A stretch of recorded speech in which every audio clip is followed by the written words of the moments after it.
All right, in this problem we have two equations. We have 16x equals negative 3y plus 14, and negative 16x equals 2y plus 13.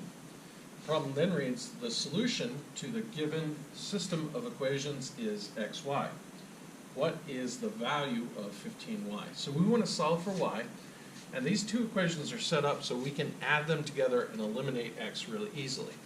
Let me show you what I mean. So I'm going to rewrite them down here. So we have 16x equals negative 3y plus 14, and negative 16x equals 2y plus 13.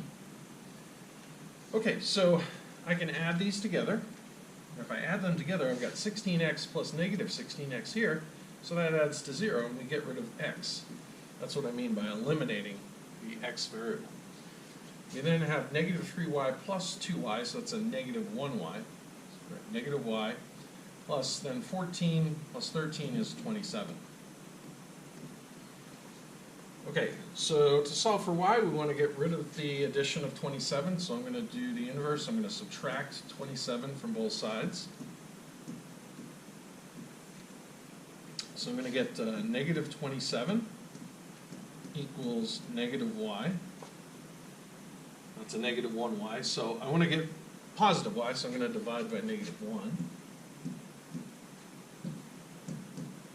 So I'm going to get 27 is equal to y. Now we don't want just one y, what we want is 15y. So to do that, we'll take 15 and we'll multiply that by the value for y, which is 27. And so I'm going to have 27, I'm going to do 27 times 15.